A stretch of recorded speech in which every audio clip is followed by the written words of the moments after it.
Louisiana, corn harvest is near the halfway point. LSU Ag Center's Craig Gotro reports. With the calendar saying August, it's not unusual to see combines racing through fields of Louisiana farmland. Corn farmers started harvesting their crop at the end of July, and while the yields are good, the yields won't be as good as last year. Our average state yield is going to be down this year, mainly due to hot and dry conditions that the corn crop, went under this year. That plant took a lot more energy to sustain itself due to these hot and stressful conditions. Those hot and stressful conditions cause farmers to irrigate their crops often. We were so hot and dry this year, as soon as you turned the pivot off, it was time to turn the pivot back on. Corn requires a significant amount of nitrogen fertilizer, and the price for that fertilizer was extremely high. This led to at least a 10% reduction in acreage. Last year we had around 560,000 acres of corn. This year we're right below that 500,000 mark. So acres did, drop, and we lost a good bit of acres to beans. However, our cotton acres did increase this year. Foster says farmers should not burn the stover left over after the harvest because they are losing organic matter and valuable nutrients. 100% of your nitrogen is lost when burning, around 80% of your sulfur, as well as your potential to lose your P and K. The hot, dry conditions reduced disease issues, so very few farmers had to apply fungicides during the year. With the LSU Ag Center, this is Craig Gotro reporting. All right, thanks, Craig. And don't forget to join us online at 2:30 Eastern, 1:30 Central, as Pro Farmer releases its production estimates. That's all the time we have this morning. We're sure glad you tuned in. From all of us here at Ag Day, thanks for watching. Have a great day.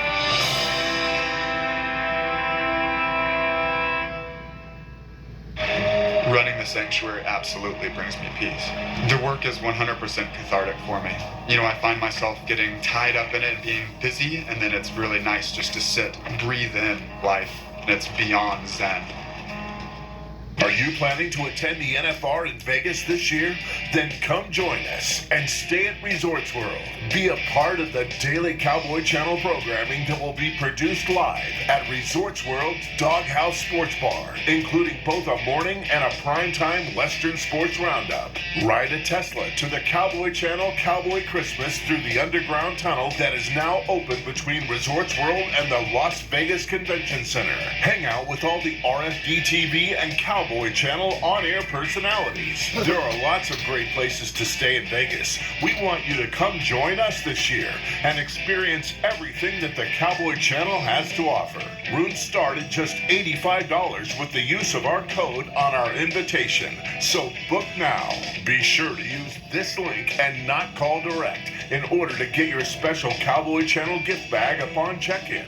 December 1st through the 10th at Resorts World. The Horse Heaven Roundup Rodeo is back, bigger than ever in Kennewick, Washington. Pro Rodeo's regular season is heading into its final stages. It's 100 rodeos in 100 days on RFD TV, rural America's most important network. Thank you for watching RFD TV, rural America's most important network.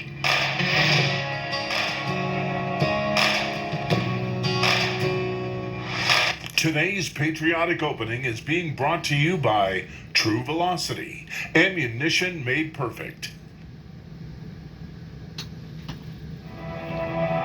The perfect ammunition begins with the perfect case.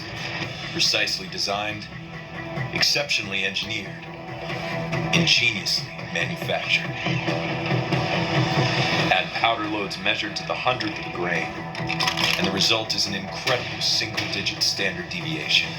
Brass is history. This is the future. True Velocity. Ammunition made perfect.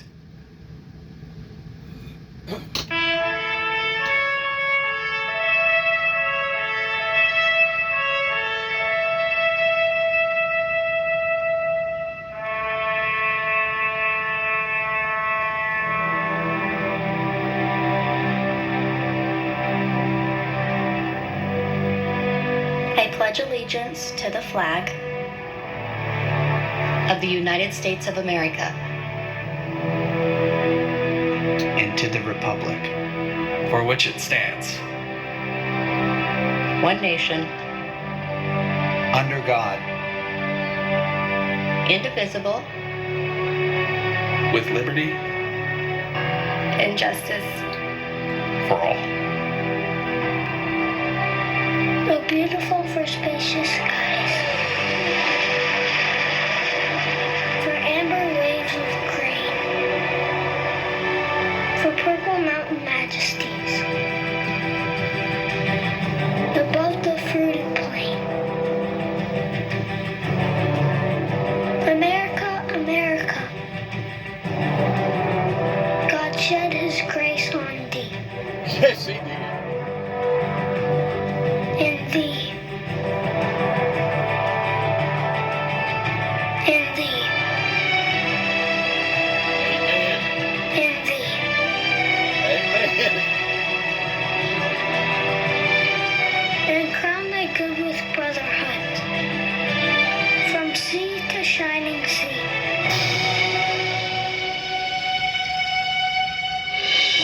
And now, RFD TV and Rural Radio proudly begin its broadcast day with Market Day Report, produced in support of this nation's largest and most important industry, agriculture.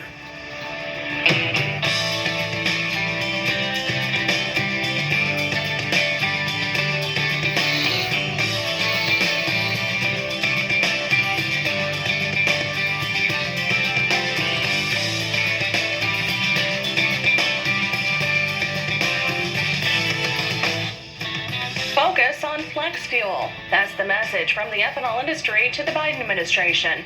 We'll explain. Fertilizer prices continue to fall. We'll take a look at where they stand. And meet a ranch couple who takes pride in their multi-generation operation and hope the same for their kids. Thanks for joining us here for the Market Day Report. Good morning. I'm Janet Adkisson. Well, here's what the front grain contracts did on the overnight session. We have December corn up 3 3/4. That's at 6.53 3/4 cents. November soybeans currently 12 cents higher at 14.43 1/4. And December wheat in Chicago up 3 1/4 penny. That's at 7.92 1/4 cent. Of course, our market specialist Marlon Bowling will have full market details for us coming up in just a few minutes. Well, if you happen to be a producer looking for FSA loan debt relief, you'll likely have to wait a bit. Ag Secretary Tom Vilsack announced details on debt relief for distressed farmers will likely come later this fall. Since January of 2021, USDA has suspended debt collections, foreclosures, and other legal action against more than 12,000 borrowers who had delinquent direct or guaranteed FSA loans. He notes USDA is now looking at how to help those producers once the moratorium is lifted. While the ethanol industry is calling on the Biden administration to ramp up the importance it places on flex fuel vehicles versus all electric vehicles, RFD TV's Marlon Bowling tells us what the Renewable Fuels Association wants to see. Says E15 and E85 vehicles that help boost the demand for homegrown corn are just as important as the electric vehicles, which are now supercharged by the just enacted Inflation Reduction Act. We think it's going to take both flex fuel vehicles and electric vehicles to significantly reduce our petroleum consumption in this country and to, help insulate the U.S. economy from the volatility that we see in the crude oil market. We do wish there was a little more emphasis, or at least the same amount of emphasis put on FFVs that we see on electric vehicles currently. But USDA Secretary Tom Vilsack says ethanol-fueled vehicles are still important. The future of this industry in terms of transportation, cars and trucks, is still very, very valid. The reality is there's a demand and need as well for electric vehicles. They're not necessarily mutually exclusive, and if you look at the sustainable aviation fuel opportunity, you're going to see an expansion of this industry. So I think we can actually accomplish both. The Inflation Reduction Act spends just $500 million on biofuels infrastructure versus many billions on EV tax credits. But Cooper says many flex fuel vehicles, some not even labeled as such, are already on the road. There are a lot of drivers out there across the country that are driving flex fuel vehicles and didn't even know it until this summer when they happened to be driving past a retail station and noticed that very low price for E85. The U.S. flex fuel vehicles fleet is the second largest in the world after Brazil. Well, the U.S. had more than 21 million E85 flex fuel vehicles registered by 2018, but a lack of refueling infrastructure continues to slow down those operations. Well, producers are seeing more relief in retail fertilizer prices. For 3 weeks now in a row, all 8 of the major fertilizers are less expensive compared to a month ago. Now, that's according to the latest DTN update, and the cost of anhydrous is down 7% compared to last month. However, looking at the bigger picture, despite lower prices in recent months, all fertilizer continues to be considerably higher in price than a year ago, including anhydrous, which is 80% more expensive. And due to recent price trends, DTN conducted a survey in July asking producers if what their plans are for fertilizer purchases. 37% said they will not be purchasing fertilizer anytime soon, and 11% said they have already purchased some of their fertilizer. 10% responded, saying they may purchase fertilizer within the next month. See, and that's the sad thing about the oil petroleum products. It wasn't just the war over in Russia or Ukraine that caused the instability to hit the markets, but it was the urgent rush that these oil companies and manufacturers that basically boosted up their oil prices so high that inevitably the fertilizer was going to go up even if there wasn't a war going on in Ukraine. Just for the pure principle of having to transport that fertilizer from Russia over to the United States was going to cost tremendously more just for transporting purposes. In addition to Russia going up on their fertilizer to take a jab at various agriculture communities towards retaliating against that in which what the world was basically taken aside to, pertaining to the democracy, the democracy that the Ukrainians are willing to fight for. So everything affects everything, and whenever you take something as big as the oil, petroleum company industries that does what they do, and this isn't the first time that they've done this. We've seen this now in my lifetime in the past 60 years. I know probably, I'm going to say at least 5 or 6 times that they have done this. They'll drive the price of fuel up, and then they'll moderate it back down to a certain level. In the meantime, everybody has to make adjustments, and some of those people that's on the raw end or the lower end of the food chain can't make adjustments. They suffer. They suffer tremendously. Just like the farming industry this year, not just here in America, but throughout the world, has suffered tremendously to the point that a lot of farmers that needed a new combine this year won't be able to get a new combine. A lot of farmers that needed this or needed that are going to have to put that on hold. So whenever you have an industry that's affecting all these other industries, and we sit back and allow for them to do this without any type of penalty or punishment going to the oil industry, and it's not just OPEC. It's not just the Saudis that run the oil industry. It's run by various industries all over the world. But whenever we sit back and allow for them to do this to us again and again and again, and there's no consequences in them doing this, well, naturally, they're going to continue to do this. At any given whimp, they're going to drive the prices up. They're going to use whatever excuse that they want to use, and ultimately, they'll drive the prices back down to a moderate level, but it will still be higher than what it was originally prior to the hike. And to me, it's as if that this market has cornered the market to the degree that now it can basically do whatever that it wants to do in whatever format that it wants to do it. And in the meantime, there's going to be mama and papa businesses that are going to fall through the gaps, that are basically going to have to shut their doors on account of it. There's nothing easy about farming. I mean, you got tires now that used to be $500 or $600 for a big tire. That's probably now in more of the range of $2,200 to $2,500 a tire. You got parts that has escalated in price to the degree that if you have a mechanical problem this year in the field, towards trying to get your crop out, your harvest out, it's liable to wind up bankrupting you because the part was so daggum high. It was already high before the price hikes hit, but now it's even higher. So it's just one bad effect on top of another bad effect that obviously our governments cannot control the very people that are in control of the oil spigot. And whenever you have this, you have a monopoly. And the monopoly can do whatever that it wants to do whenever that it wants to do it. And to think that our United States government, our officials, has allowed for this to exist as long as it has without some sort of mandate, some sort of control, it's just absolutely, it's mind-boggling to me. And the reason why I say that is because our ancestors was willing to go to war over the taxation of tea that basically brought in our independence pertaining to the Revolutionary War because they knew that they was being taken advantage of by King George III in regards to this, and half of them didn't even drink tea, didn't even like tea. But it was the principle in behind what they was trying to do.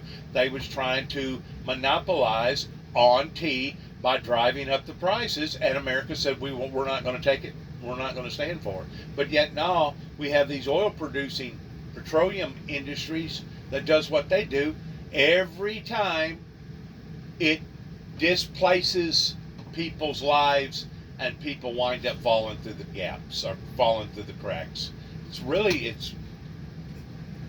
It's asinizing to think that we haven't got control over these major oil typhoons that basically control our lives. It's really sad. Between that and the pharmaceutical communities pertaining to the high drug prices and the insurance companies that if they want to pay on a claim, they'll pay, and if they don't want to pay, they don't. And they claim, well, it's all based around this, and this, but yet no, they fudge on that, and that. In other words, they basically crawfish on their obligations with their clients or with their customers that basically the government sits back and lets that happen to as well. Well, parts of the Louisiana Delta region are waterlogged, just as several soybean farmers were close to harvest. RFD TV's Tammy Arder put on her rain boots and caught up with Chris Johnson, who farms soybeans, corn, and wheat. So rain over the last few days has completely changed the dynamic here in the Louisiana Delta. I have with me Chris Johnson with Johnson Ag here in Ouachita Parish. And Chris, tell me, I know that 6 days ago you probably had some high hopes for your soybeans, didn't you? We weren't just high on it, but we knew we had a decent crop. What happened 6 days ago? It just keeps raining. Won't stop. It's like the clouds opened up, and you've gotten how many inches? Explain what you've gotten. It's probably 15, 16, 17 inches. I quit counting. You quit counting. So when you drive through here now, what problems are you seeing? I'm starting to see the ditches are starting to back up. The Lafourche Canal, it's not far from right here where we farm. And it's already been out of its banks, and it just keeps inching closer and closer to the farmland. So you had some. It looked like you had some soybeans. You were pretty close to harvesting. Yeah, we had sprayed some last Tuesday right before the rain. We really didn't think it was going to rain that much, so we went on and did it, and just so when the rain did get out of here, we could get started. But to be honest with you, it don't matter if you sprayed them or not. If they were close to ready, you're still gonna have problems. So what are you looking at now? Are you going to lose any of your beans because of this rain event? Probably, but I don't really know that for sure. So you're going to have to dry out a little bit before you really take an evaluation of what you've got here. Yeah, just as soon as we can get going, we're going to try to cut them and see what happens. Well, Johnson says he feels certain sprouting had already started in the beans that were close to being ready to harvest, and now they may not be salvageable. Well, stay with us with an inside check of our weather forecast. Tim Ross is standing by with the latest coming up next.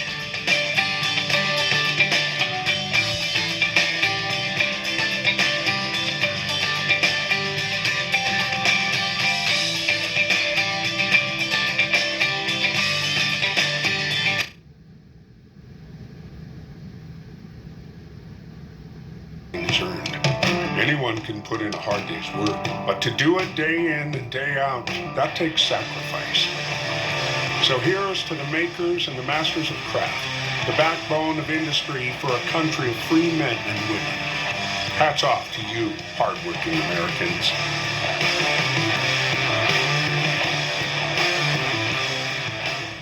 Machinery Pete TV Auction Edition. Get an in-depth, inside look at featured tractors and farm equipment for sale on upcoming monthly online auctions on MachineryPete.com. Host Machinery Pete is joined by Mark Stock with BigIron.com as they bring nearly 80 years of combined machinery auction expertise to the discussion. If you love tractors, auctions, and farm equipment, the new Machinery Pete TV Auction Edition is for you. Every second Tuesday on RFD TV. Do you love watching rodeos as much as we do? Now you can if you subscribe to Dish's Heartland package, which features the Cowboy Channel in HD. It's easy to convert with one easy phone call. Dish will handle all the details from there. Don't miss another rodeo or Western sporting event because you don't have the Cowboy Channel. Watch all your favorite cowboys and cowgirls every night only on the Cowboy Channel. It's the Heartland package on Dish Network. Call today. Hi, I'm Ted Ligety, two-time Olympic gold medalist and five-time world champion. Buying or selling a home is a huge decision. You need to win. It means everything for you and your family. I've won a lot, and I know how important it is to work with a great team. That's why I trust HomeLight. HomeLight works with the best local real estate agents, proven winners. Over 1 million people have used HomeLight to sell their home faster and for more money. It only takes 2 minutes, and it's free. Get started for free at HomeLight.com. Well, rain in the plains making headlines this Friday morning. Look at some of these rainfall reports from South Dakota where it is still raining cats and dogs for good or for bad. I'll let you decide that. But just some sample rainfall amounts I grabbed this morning in Wall, South Dakota. We're talking 4.55, almost 4.5 inches of rain, still raining. In Midland, about 280. Rapid City, 173. And then just a little over an inch in Hot Springs, Spearfish, South Dakota, back to the west, about 6100s. But there's a lot of rain across South Dakota right now. Let me show you the maps, what we've got going. You can see it from space. You get down closer to South Dakota. That big old low is just barreling through the state. It's certainly in the 6-hour time lapse we have here, showing no signs of weakening. If anything, it may be strengthening, but that thing's moving just a little off to the northeast. There's a lot of rain coming to South Dakota. We're talking rain showers the next 3 days. South Dakota will be included in an area that's fairly sloppy. Back through the eastern United States, a good bit of rain. And that Gulf Coast still going to get a little bit more rain. Here's where we are right now. There's South Dakota. You can see we have certainly produced some showers there. Back into the Pacific Northwest, Western Canada, not a whole lot.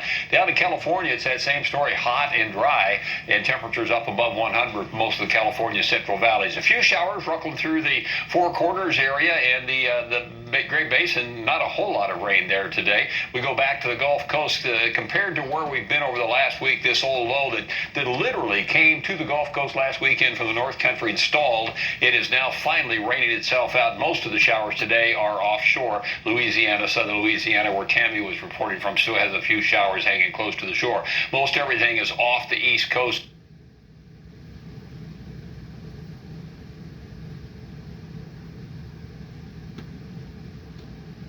To temperature highs today across the Mason's midsection, the plains will be in the 90s, might be a stray 100 or so. California Central Valley still red hot. Plains expand with heat tomorrow, 90s throughout the plains, some 100s. Pacific Northwest cools down just a little bit. Look at the plains on Sunday, 100s. Boy, from Minnesota and the Dakotas all the way to West Texas. Eastern United States goes hot and humid as well. Monday, the same thing. By the time you get to Tuesday, we're trying to back things down, but it's still very much summer. That is the latest from the Weather Center. Marlon Bolin, your market specialist, up next.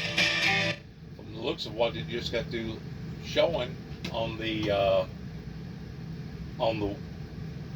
meteorologist scale, it looks to me like Memphis may actually get up pretty close to 100 again the beginning parts of next week.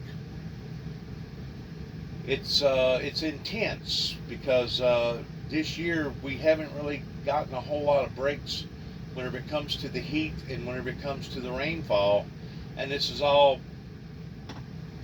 the effect of the environmental global warming changes that's happening, just like the flooding that the atmosphere is so much hotter than what it used to be up above the clouds, and then whenever all the atmosphere draws all that into itself, the moisture gets hotter and it's higher, and it holds more moisture, and then whenever it does release the moisture, it releases it all at one time, or it releases it in a very harsh way, and that's what is causing the massive flooding throughout various southern states now, that, like the farmer just got through talking about, all their beings has flooded. It's swollen the beings. A lot of times the beings itself will swell completely out of the pod. You end up losing the being.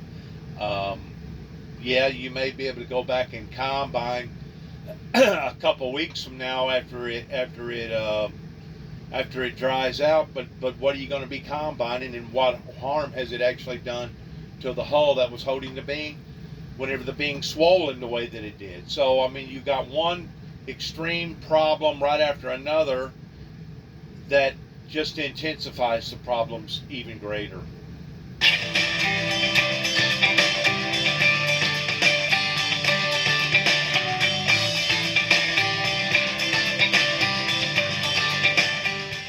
This segment is brought to you by CME Group, how the world advances.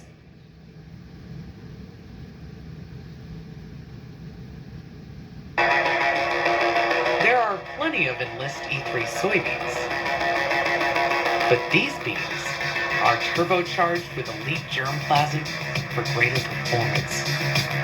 So when harvest comes, your yields are off to the races.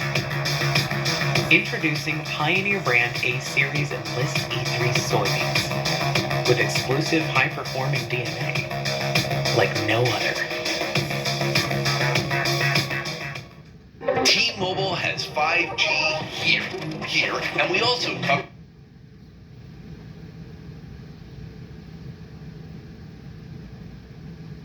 We'll bring you the latest market details and talk with a variety of market experts. We're gathering the news and insights you need to stay ahead of the curve and protect your bottom line. It's Commodity Rep on Rural Radio.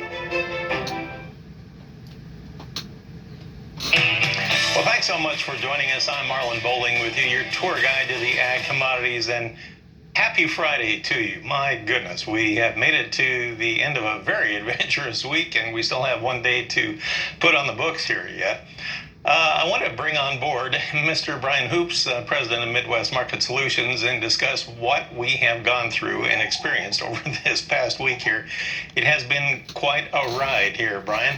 Of course, we've got the Pro Farmer Crop Tour going on. We've got deals going on in China. We've got deals going on with the economy, weather changes, you name it. Now, the Pro Farmer Crop Tour, everybody's analyzing the numbers, trying to see just what it means for the overall yield.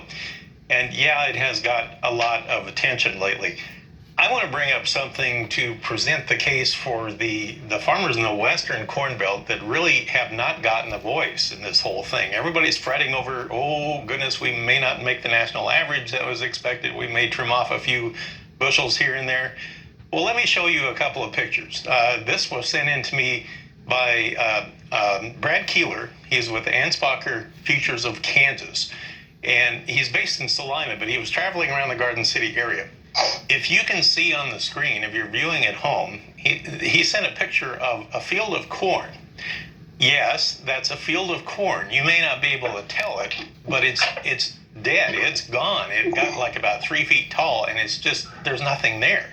As far as you can see, dead corn, zero. Now, he took a picture across the road, and this is Milo, which is drought tolerant, or we call it Milo, grain sorghum. If you take a closer look at that, I wish we could zoom in on that, but you see a little bit of green on the plants around the edge of the field, but the field is basically all dead.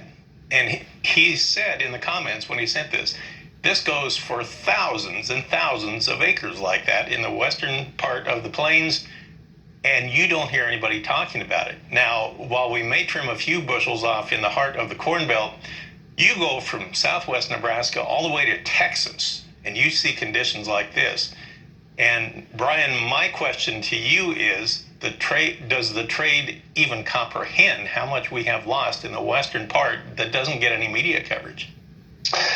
Well, good morning, Marlon. The Pro Farmer Tour is getting a lot of attention, and trade has, been focused on it very closely. Just a comment about that tour is historically they've been a little bit shy as far as bushels go compared to what the USDA comes out with. So historically, they're almost always under what the USDA says. But they take just the sampling areas and they do a great job. But it doesn't go out into areas like down here in Missouri. It doesn't go into Kansas. Gets parts of Nebraska, and parts of Iowa. Of course, in the Eastern Belt, same thing. So there is a lot of areas that are not touched by this tour and not touched by the trade. We've been talking on your program here for weeks, seemingly, about cutting silage in places like Joplin, Missouri, and farther north. They're cutting silage for the corn crop just because there's trying to salvage something out of this crop because of the drought that's been going on. I would estimate at least 500,000 acres are going to be lost or not harvested to corn. It's going to be moved into silage, and there may be more than that even. It's hard to determine at this point in time, but it's really not being talked about by the trade. We brought it up, but it's starting to be recognized, I think, by this crop tour that there is some really bad areas out there. Just the market maybe doesn't focus on that. It's still trying to focus on how much crop is going to make up for that shortfall in good areas of Iowa, and Minnesota, and parts of Illinois. You're talking about a huge geographic area where you may not be trimming off 10% of the yield. You may be trimming off 100% of the yield this year. Just to the trade may have a rude awakening when it's harvest time and say, where are all the bushels? We had an overnight export sale. I wanted to throw this in there, and it came from USDA this morning as a flash sale. It was a sale of soybeans to unknown destinations. If you can believe anything they say anymore, they retracted their export sales yesterday in the afternoon after the markets closed, saying, oops, we screwed up, and well, now what? But anyway, 146,000 tons sold to unknown destinations, supposedly overnight. Now let's look at the trade. We were a little firmer overnight, not much. Corn was up about 3 3/4 cents on the December contract this morning. Soybeans were pretty perky. We had November 12 higher at 14.43 1/4 in the wheat market. We had Chicago December, we'll go with that, 3 1/4 higher at 7.92 1/4. Remember, September futures expire today. Kansas City December down 1 1/4 at 8.65. And in Minneapolis, you had that December contract down 1.5 pennies this morning at 8.94 1/4. We'll come back and talk more with Brian Hoops, this time about livestock, when we come back. Do you spend hours...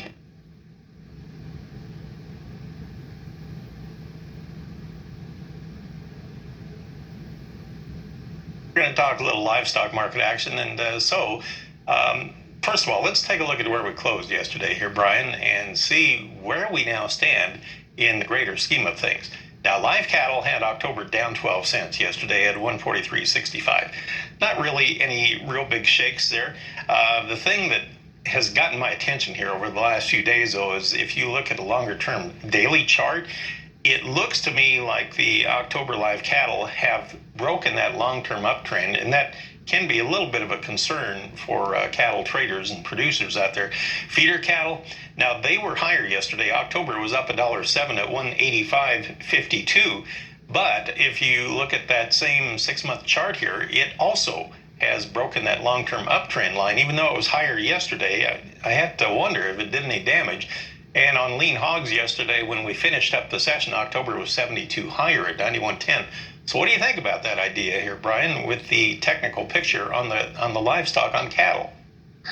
Yeah, we noted cattle October made a 62% retracement of its recent up move here with pressure against 143.30 yesterday, bounced off of that area by the close. Now, I wouldn't be surprised to see it go down and test the next support area, another $1.50 lower before seeing another bounce. The problem with this market here is we have holiday shortened kill week coming up. Packers could slow their kill speeds just a little bit, and that may put a little pressure against the cash markets. We were looking at maybe higher cash this week and did not get it. It's steady to even lower this week. So it is putting a little pressure against the cattle market here. Do want to mention that today is Fed Powell speaking at 9 o'clock Central Time, 10 Eastern, and that could certainly put big moves in some of these outside markets like the U.S. dollar and crude oil, and how that affects our grain and livestock markets. So going to be on the lookout for some big moves in those outside markets influencing grain and livestock trade in early dealings this morning. Well, I'm glad you brought that up, among everything else. Gee, I forgot to add that to the mix, so something else to consider too today. Good stuff, Brian. Thank you. I appreciate the help. You have a good weekend. Brian Hoops of Midwest Market Solutions. Should be an exciting day. So with that, Janet, I'll turn it back to you. We'll get underway at the bottom of the hour. All right, as always, thank you, gentlemen. Well, every farm and ranch family certainly has a story to tell about their dedication, commitment, and love for agriculture. With that, let's meet this week's American farm family who's raising cattle, horses, and kids on the same land cared for by their parents. I've farmed or ranched my whole life. That's about all I know. I grew up south of Barnett on a farm and a ranch. My parents was here, grew up here, and my granddad homesteaded southwest of Barnett, so we've been here a long time. This was my grandparents' house, and I grew up here. We bought this place from Sally's heirs, and then my parents and grandparents, we got some of their land, and we've had an opportunity to lease quite a bit of land south of Barnett, where I grew up. I got a lot of pride in it. I know what my parents went through to hang on to their land. They like to starve to death for a lot of years, and then finally come through it and had a good operation and a good life. It means a lot to me that my kids grow up in the same town, same area that Joe and I grew up in. My operation consists of running a cow-calf operation, and we usually hold our yearlings and wean them, and either dry lot them or winter them on wean. About the top 2/3 we send to the feedlot and feed out. Mainly run on native grass and old world blue stem. I love to see cattle do good from our management.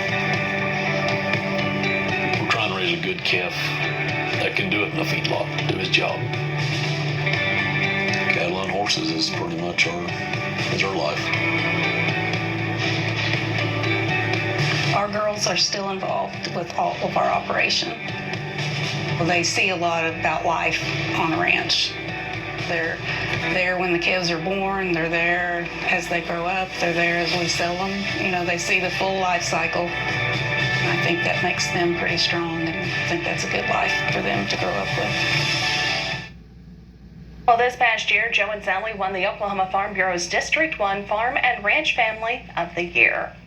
Well, the Thunder is coming. The Cowboy Channel has a new series following PBR Team Series coaches Luke Snyder and Russ Coleman. The two lead a legion of thunderous Cowboys on their journey, hoping to take home the PBR Team Series Championship in its inaugural season.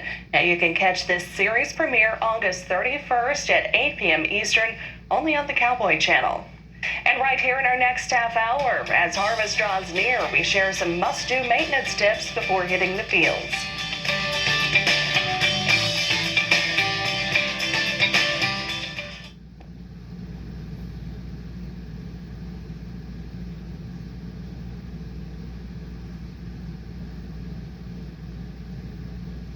Bo's weekly crop tour continues with farmers and agents around the country submitting current conditions.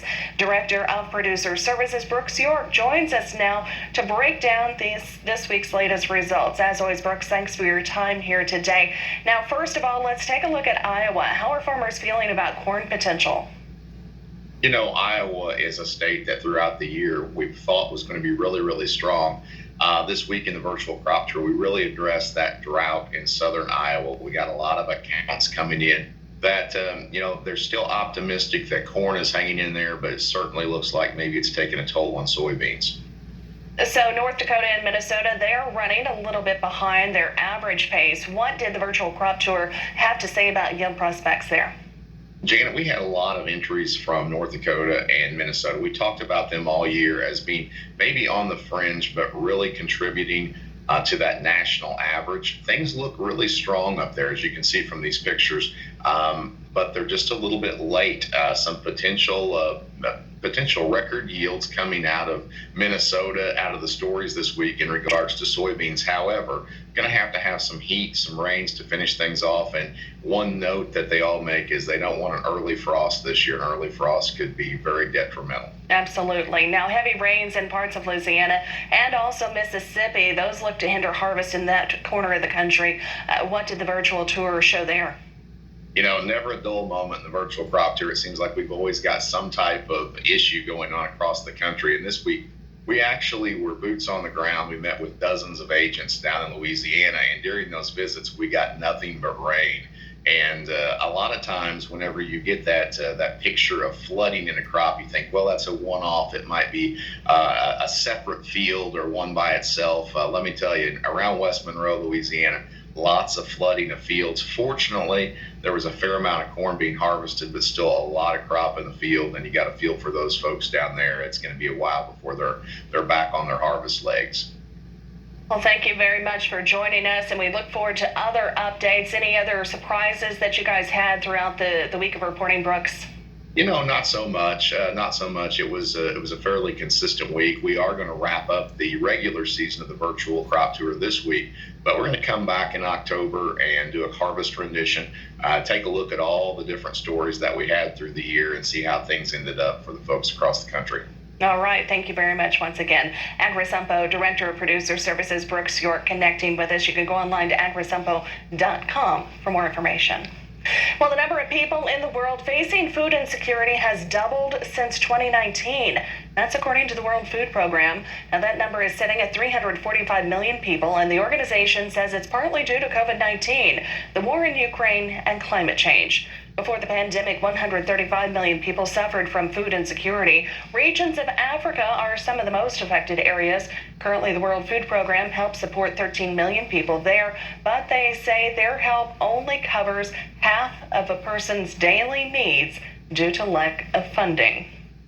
And as harvest gets underway, now is the time to get out there and service those grain carts and dryers. Our friends over at DTN have come up with a checklist of some of the most important things to give a once-over. That includes checking all the wheels on the cart for proper inflation and also tight lug nuts. Do a driveline inspection, making sure to check gearboxes and hoses and, of course, connectors. Also, check the augers for wear. Over time, they can be less efficient as they wear down. And also check and lubricate all serviceable parts. Now, if your gearbox runs by chains, inspect those conditions and replace as needed also.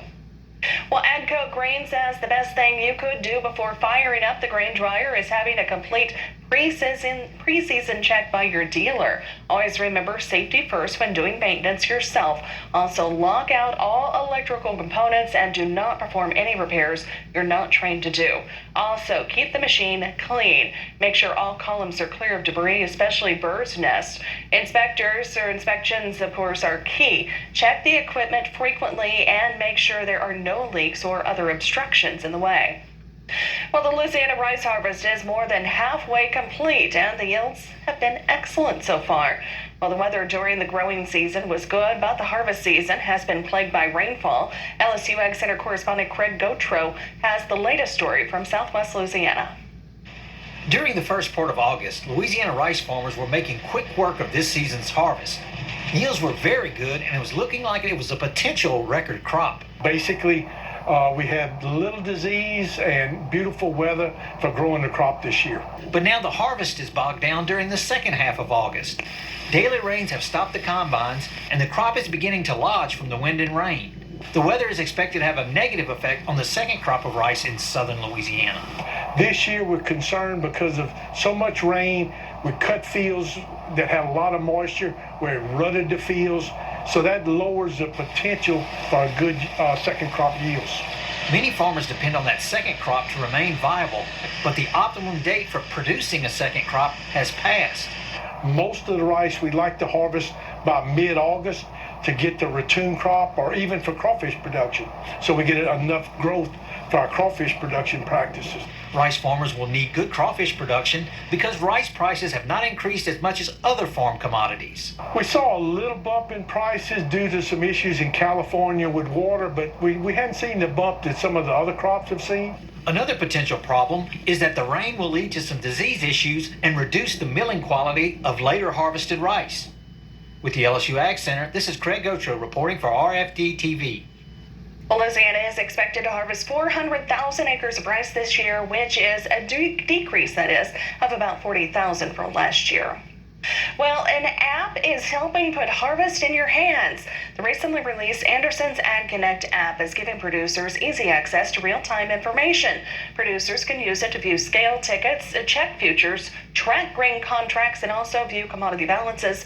The app is available for producers currently in Idaho, Colorado, Louisiana, and also in New York. Well, Tim Ross is standing by with the latest check of our weather forecast. He's coming your way in just a moment. I'm Sharon Camarillo, and I know firsthand that rodeo and equestrian activities can certainly take its toll on the body, especially your joints. I had such trouble with my knee that I scheduled knee replacement. And a friend introduced me to my Riston. It's 100% drug-free, and it works on removing the inflammation to help manage pain. I had such wonderful results that I actually canceled my knee replacement surgery. Go to mariston.com to get your starter kit and enter the code COWBOY for a 20% discount. Are you planning to attend the NFR in Vegas this year? Then come join us and stay at Resorts World. Be a part of the Daily Cowboy Good Channel luck to all of programming us. that will be Shalom. produced live at Resorts